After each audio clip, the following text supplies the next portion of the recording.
皆さんこんにちは。メタファーのディレクターを務める橋野です。この動画では10月11日に発売が迫った Xbox、Windows、PlayStation 4、5、Steam 用 RPG メタファーリファンタジオがどういった作品なのか、その魅力をお伝えできればと思います。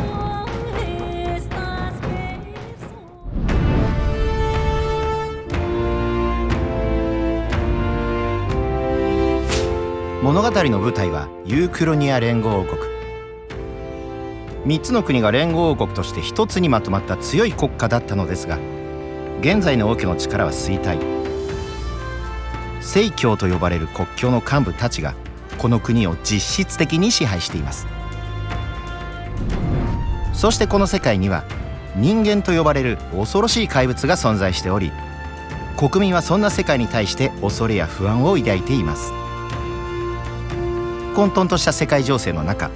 主人公の少年はある組織の見つめを受けて、相棒である妖精のガリカと共に荒野に立つというところから物語は開始していきます。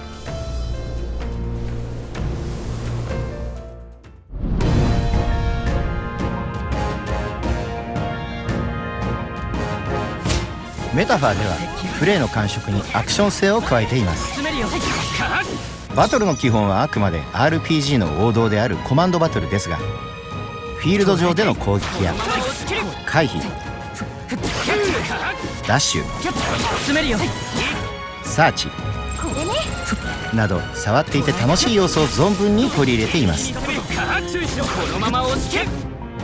のフィールドは特に広い場所になるのですが、多様な敵の群れが見えますね。どの敵と戦うのか、どう対処するのか、バトルだけでなくそこに至るまでにいろいろと考えながら進められることで、フィールド探索をより楽しめる作りになっています。では具体的に探索からバトルの一連の流れをご覧いただきましょう。ダンジョンにはこのように怪物がたくさん生息しています。危険度を判断するためにまずは妖精の力を借りて周囲をサーチしてみましょう。サーチを行うと敵の色が青や黄色に光ります。これは敵の格、危険度を表しており、青い敵は弱く、黄色い敵は危険な存在になります。青い敵はフィールドのアクション操作だけでサクサクと倒すことができます。では続いては黄色表示のモンスター。こういった主人公にとってまだ危険な怪物は弱点をつくなどして慎重に倒す必要があり、コマンドバトルで戦うことが適しているでしょう。恥ずかしくない戦いをする。さらに相手に気づかれないように慎重に近づいて奇襲をかけることでコマンドバトルを有利に展開することも可能です。今が好機かもな。コマンドバトルではターン制バトルのシステムがベースとなっています。このシステムはパーティーメンバーの数分で1ターンのパーティーの行動回数が決まります。さらに敵の弱点を突くなどすると行動回数を増やすこともできます。うまく戦えば敵にターンを渡さずに一方的に敵を殲滅できるというシステムです。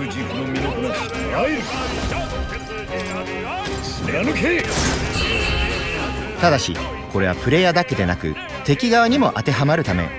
敵から有効な技を受け続けてしまうとなかなかこちらのターンにならず、一気に不利になってしまうという諸刃の剣とも言えるようなシステムです。行動の一つ一つが重要になりますので、最後まで緊張感のあるバトルが楽しめます。なおバトルの難易度については意図的に高めに設定しています。ファンタジー世界を探索する緊張感と、それを打破した達成感を味わっていただきたいという思いからです。もちろん難易度はカスタム可能ですので、ストーリーを中心に楽しみたいという方もご安心ください。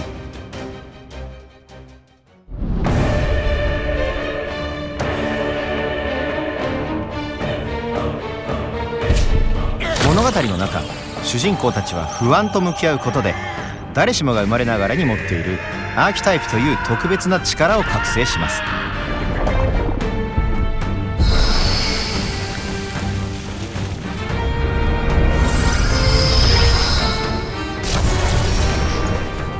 パーティーメンバーは自分自身の体をさまざまなアーキタイプの姿に変身させることで多彩なスキルが使えるようになり、これによってバトルを有利に進めることができます。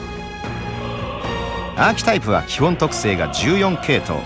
その上位クラスも含めると40種類以上も存在しており、アーキタイプごとに個性が分かれています。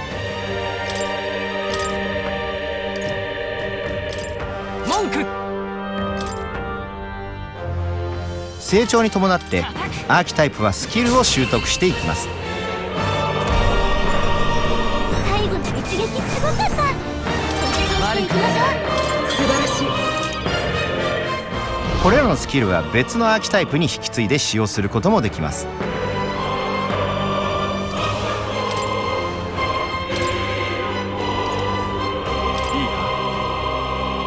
隠し技だマジシャン。スキルの付け替えやアーキタイプの組み合わせなど、プレイする人によって個性豊かなパーティー編成をお楽しみいただけると思います。危なかった。そしてこれらのアーキタイプは主人公が旅路の中で出会うフォロワーたちとの絆を深めることで覚醒し、より強く育っていくことになります。フォロワーと絆を深めるシーンを実際に見てみましょう。絵もいっぱい。本ってこういうのなんだね。また遊んでくれる？じゃあ約束。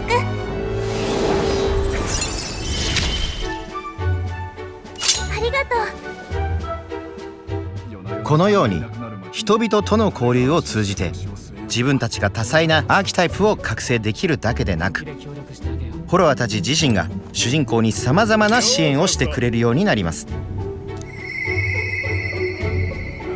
感謝しよう。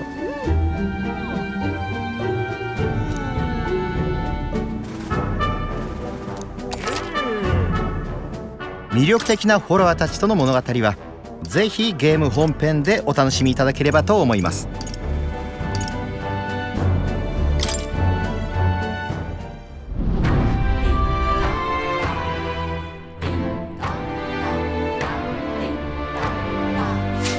突然ですが、メタファーでは日付の概念があります。これはペルソナなどアトラスのゲームを遊んでいただいた方ならピンとくるかもしれませんね。主人公たちは一日の昼間と夜間にそれぞれ自由に行動することができます。これは物語との一体感をより味わっていただくためのシステムで、この旅をどう過ごしていくのかという選択や行動自体がキャラクターの育成やゲーム体験に大きく影響するようになっています。ゲームを少し進めると凱旋車という乗り物に乗って世界を旅することになるのですが、道中では料理や読書などを行ったり野営をしたりなど仲間との交流を楽しむことができます。また旅先にはその土地ならではのアクティビティが存在しています。嘘。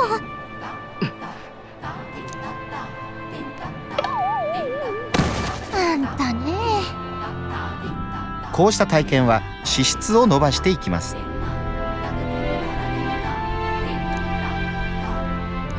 よし。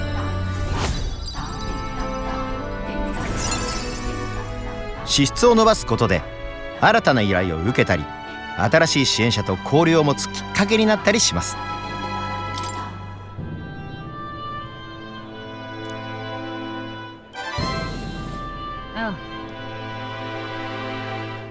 行動するごとに時間が経過します。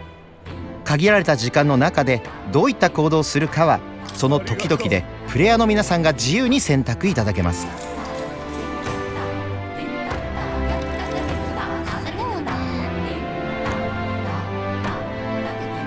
ダンジョンに向かうもよし、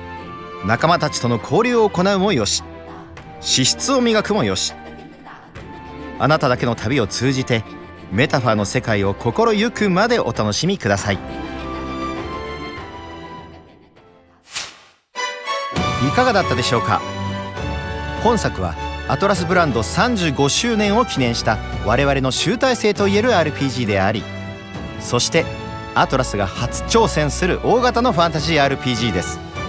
面白い作品に仕上がりましたので、ぜひお楽しみください。改めまして、メタファーリファンタジオは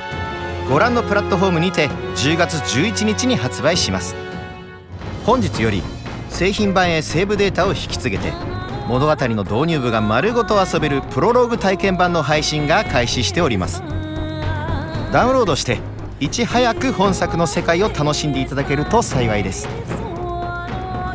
番組をご覧いただきありがとうございました。ね